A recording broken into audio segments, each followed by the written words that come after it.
Abdeno Zemal présente un projet dans la langue française intitulé « Du projet 1 ». Dans le cadre de la commémoration d'une date historique, réaliser une recherche documentaire, puis en faire une synthèse de l'information à mettre à la disposition des élèves. Le sujet choisi, le personnage de Lazer Chraillet. Sous la supervision de l'enseignant Ida. Bonjour chers étudiants, nous vous présenterons aujourd'hui une recherche documentaire sous-titre « Lazer Chraillet, entre le fusil de la Révolution et la balle d'exécution ».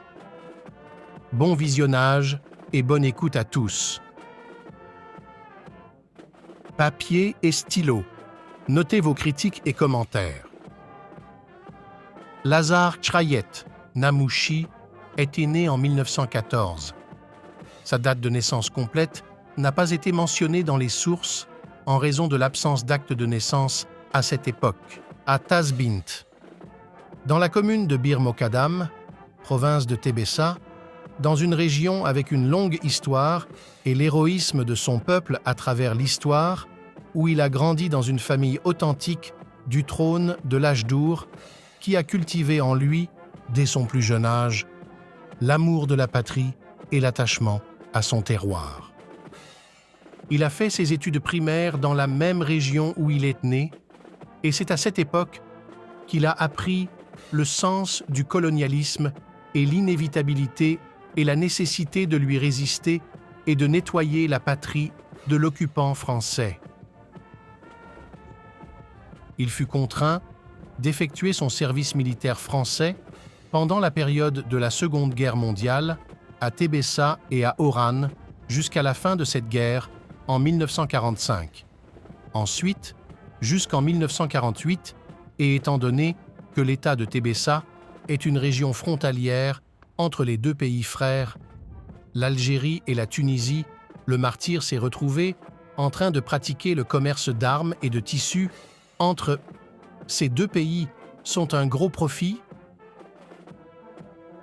Au milieu de l'année 1948, avec le déclenchement de la guerre israélo-palestinienne et l'horreur des massacres sionistes contre le peuple palestinien sans défense, le martyr décide de répondre à l'appel au djihad en Terre Sainte. Il transporte ses provisions, laisse derrière lui ses bagages, sa famille, sa femme enceinte et ses terres et s'est dirigé vers la Palestine en passant par la Tunisie sœur et en organisant un camp d'entraînement en Libye où il a acquis une expérience militaire, mais ses efforts ont échoué au bout du chemin, exactement à la frontière égyptienne. Frontière palestinienne où les autorités coloniales britanniques l'ont empêché d'entrer en terre de Palestine. Il rejoint l'armée tunisienne comme volontaire contre les colonisateurs français en 1953. Il a contribué efficacement à la collecte d'armes pour soutenir la révolution tunisienne. En 1954, avec le début de l'appel à la révolution de libération victorieuse, le martyr fut l'un des premiers à y répondre en rejoignant les rangs des Moudjahidines dans la région de Jabal Abiad à Tébessa et en tirant les premières balles.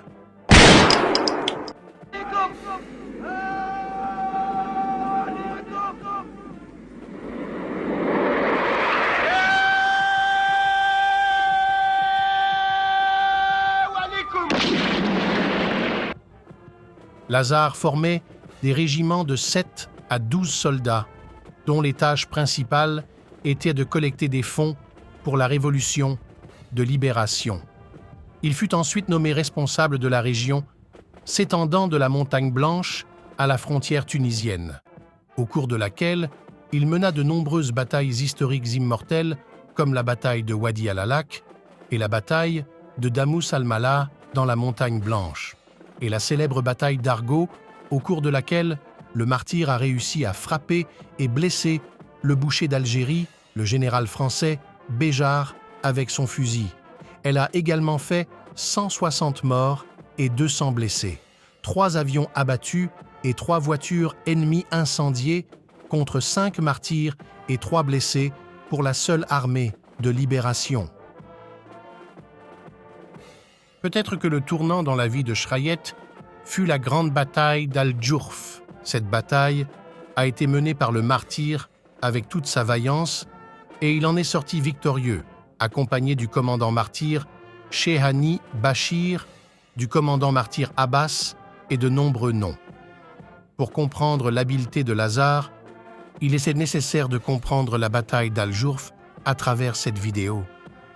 Le jeudi 22 septembre 1955, à Horas al-Namamcha, au sud-ouest de Tébessa, se sont déroulées les batailles de libération les plus importantes, la grande bataille de Jabal al-Djourf, après une période pendant laquelle l'armée de libération tenait des réunions à le quartier de Ras al-Tarfa pour introduire la révolution afin d'obtenir le soutien des habitants et des notables.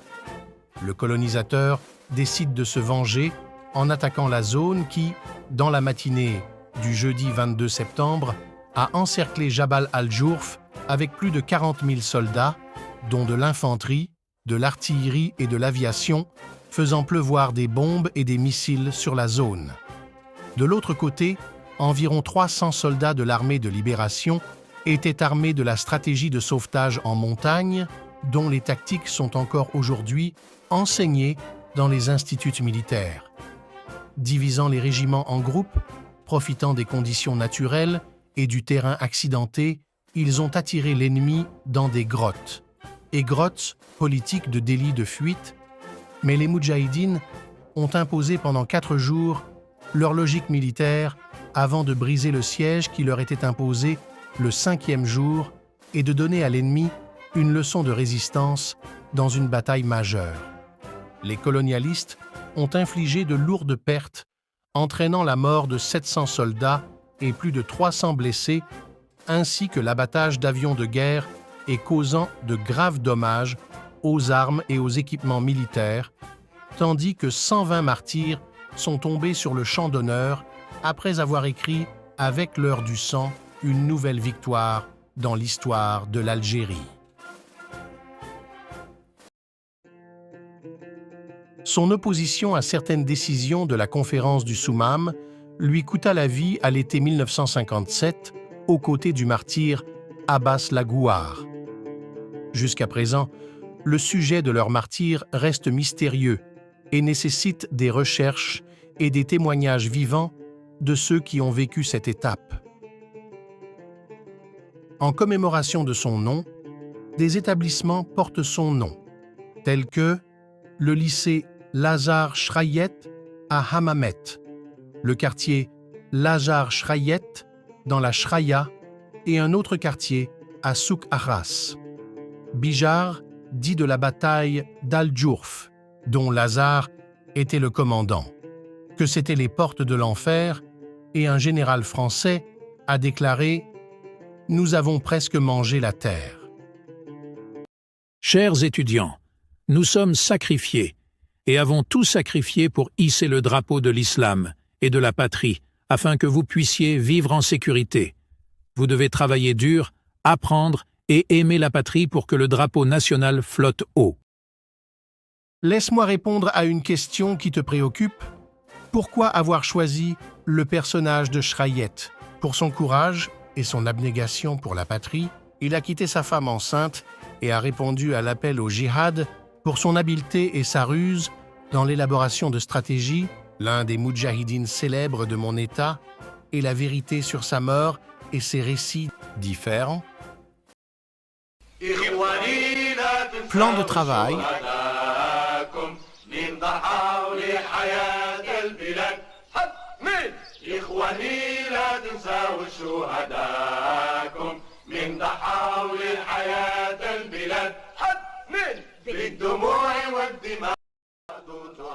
Maintenant, nous laissons le jugement à vous et au professeur. Et posez vos questions.